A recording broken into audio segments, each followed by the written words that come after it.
Hey everybody, Hello. Welcome back. We are at episode 8, I believe. Yes. That is correct.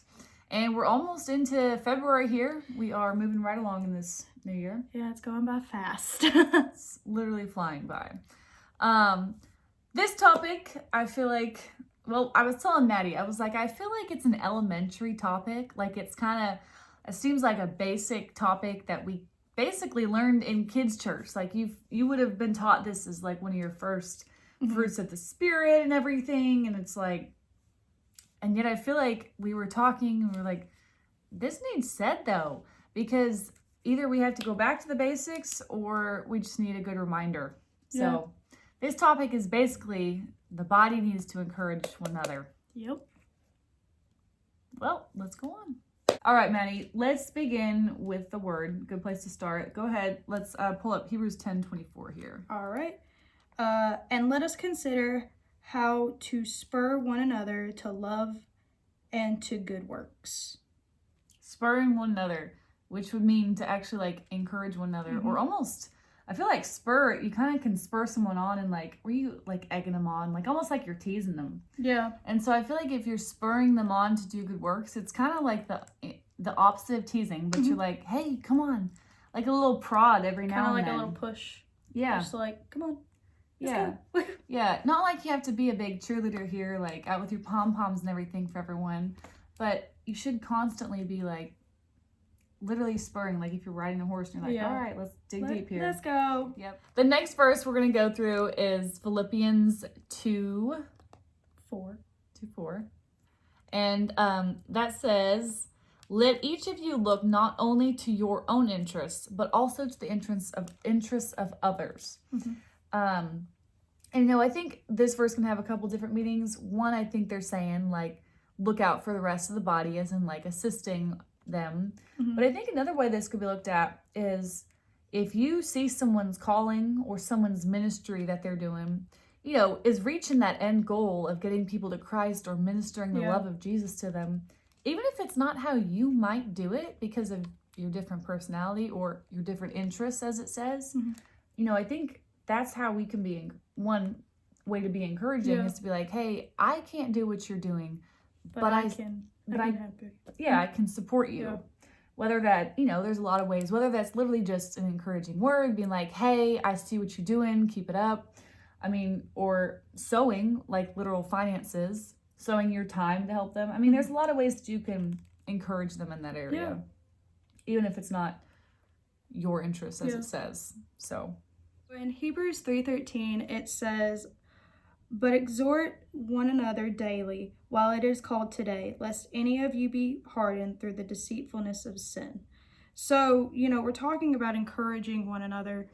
And what this verse, stood out to me was don't bring up that person's past. Like, yes, hold them accountable, like have an accountability person for you. Yeah. But, the word today stood out to me, and it was, I was thinking about when, I've heard in service how God, he looks in your today, in your tomorrow, because you have no sin.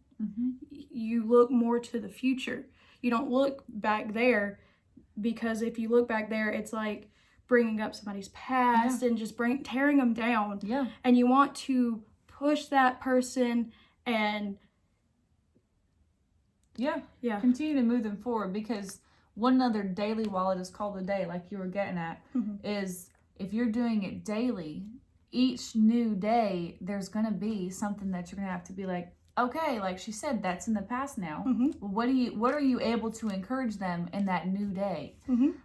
Which goes along, which you were heading into as well, is your future. You're calling them into their future when you're doing that, because you're looking at every new day and being like, no, we are going to encourage you into today daily, which means you're going day after day and calling them into something moving forward as opposed to moving backwards. Yeah, going backwards. Yeah. So just look at this can be for you, this can be for a friend. Just look at that today. Yeah. And look at their today. Yes, keep each other accountable on some stuff. But like, if you mess up, that's in the past. It's kind of like in church. Like, you could say now. Well, that's in the past now.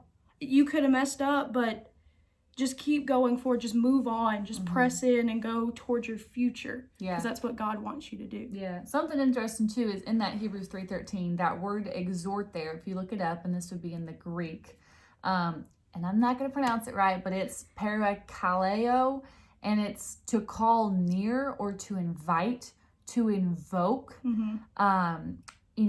to call for, to comfort, to desire, to give. So it goes along with that is call it out of someone. Call that destiny out of them. That's what it's saying when it wants you to exhort them. It's saying to call forth that desire to move forward. To wrap this all up, I'm going to read 1 Peter 4:8, and it says, above all, have unfailing love for another, because love covers a multitude of sins. So, in encouraging each other, you just fall back into love. You just need to love one another. End goal is to just love them, encourage them. And you might be like, well, what is love and all that? Well, love suffers long and is kind. Love envies not. Love flaunts not itself. It is not puffed up. Does not behave itself improperly. It seeks not its own. It is not easily provoked. It thinks no evil. Rejoices not in iniquity, but rejoices in the truth. And that goes, you can rejoice in the truth. I mean, like that was our first point. Even if it's not something you're interested in, love rejoices in truth. Okay. It bears all things, believes all things, hopes all things, and endures all things. And like she said, end goal, you can always come back to it. Love will never fail. No. So if you're walking in love, you're going to be on the right track there. Yes. Okay, well, this has been episode 8 of Talks with Maddie and Sarah. Yes. And thank you guys for sticking around. We will see you in 2 weeks. Yep.